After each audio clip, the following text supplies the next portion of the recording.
ধিংবৰী চাপৰি এই ধিংবৰী চাপৰিত কালি এটা অনাকাংক্ষিত ঘটনা সংঘটিত হ'ল।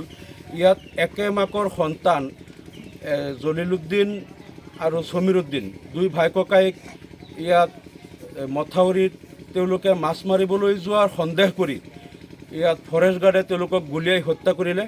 একদম ওচৰৰ পৰা সম্পূৰ্ণ শীতল মস্তিষ্কৰে দুজন ভাই ককাইক গুলীয়াই হত্যা কৰিছে মথাউৰিত। তেওঁলোক মথাউৰিত গৈছিল আৰু ফৰেষ্ট গাৰ্ডে ভাবিছিল তেওঁলোক মাছ মাৰিবলৈ যাব, সেইকাৰণে গুলীয়াই হত্যা কৰিলে। এতিয়া কথা হ'ল,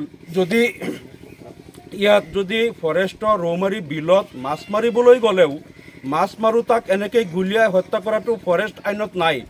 সম্পূৰ্ণ এইটো অনৈতিকভাৱে দুজন ভাই ককাই শীতল মস্তিষ্কৰে গুলীয়াই হত্যা কৰিছে একমাত্ৰ মুছলমান হোৱাৰ কাৰণে। আমি এটা কথা লক্ষ্য কৰি আহিছোঁ, যেতিয়া অসমত কংগ্ৰেছ চৰকাৰ আছিল তেতিয়াও যধে মধে মুছলমানক গুলীয়াই হত্যা কৰিছিল। এই বেছিমাৰিত মৰাপাটৰ উচিত মূল্য বিচৰাৰ কাৰণে 4জন লোকক গুলীয়াই হত্যা কৰিছিল। বৰপেটাত NRCৰ মডেলিটিৰ যিটো ফৰ্মেট সংশোধন কৰাৰ দাবী কৰাৰ কাৰণে 4জনক গুলীয়াই হত্যা কৰিছিল। কংগ্ৰেছ চৰকাৰৰ দিনতেই গুৱাহাটীত শবে বৰাতৰ নামাজ পঢ়ি ৰাতি স্কুটাৰ লৈ ঘৰত আহি থকা যুৱকক গুলীয়াই হত্যা কৰিছিল। লক্ষীপুৰত 9জনক গুলীয়াই হত্যা কৰিছিল। মুছলমান পালেই গুলীয়াই হত্যা কৰাটো কংগ্ৰেছৰ যেনেকৈ স্বভাৱ আছিল, একেই কাম এতিয়া বিজেপিয়ে কৰি আছে।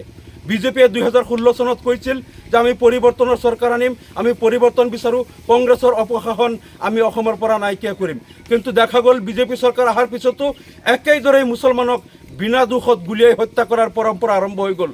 এইটো কেনেকুৱা পৰিৱৰ্তন হ'ল? যি কংগ্ৰেছে সদায় মুছলমানক গুলীয়াই হত্যা কৰিছিল, অসমত মুছলমানৰ ৰক্তৰে ৰঞ্জিত কৰিছিল, বিজেপি আহি পেলাই একেধৰণেই মুছলমানক গুলীয়াই হত্যা কৰি আছে। এইটো কেনেধৰণৰ পৰিৱৰ্তন হ'ল?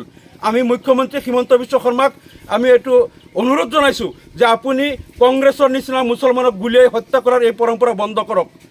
বহুত হৈ গ'ল অসমত। নিৰ্দোষ নিৰপৰাধ মুছলমানক কংগ্ৰেছে যেনেকৈ গুলীয়াই বাৰে বাৰে হত্যা কৰিছিল, আপোনালোকৰ বিজেপিয়েও একেদৰে গুলীয়াই হত্যা কৰি আছে। মুছলমান হত্যা কৰা বন্ধ কৰক। আৰু এই মোৰ লগত আছে ইয়াত যিজন জলিলুদ্দিন, তেওঁৰ ছোৱালী, দুজনী ছোৱালী আৰু এজন ল'ৰাজন তেওঁ শাৰীৰিকভাৱে বিকাৰগ্ৰস্ত, মানসিক বিকাৰগ্ৰস্ত, নাৰ্ভৰ বেমাৰত আক্ৰান্ত। তেওঁ ট্ৰিটমেণ্ট কৰিব পৰা নাই, দুখীয়া মানুহ, ঘৰ একেবাৰে অৱস্থা নাই, তেওঁ আই ঘৰটো সম্পূৰ্ণকৈ বনাব পৰা নাই।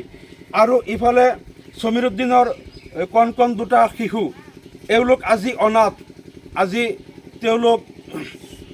আজি এটিম হৈ গ'ল। তেওঁলোকৰ পিতৃক আৰক্ষীয়ে ঠাণ্ডা মস্তিষ্কৰে, শীতল মস্তিষ্কৰে গুলীয়াই হত্যা কৰিলে।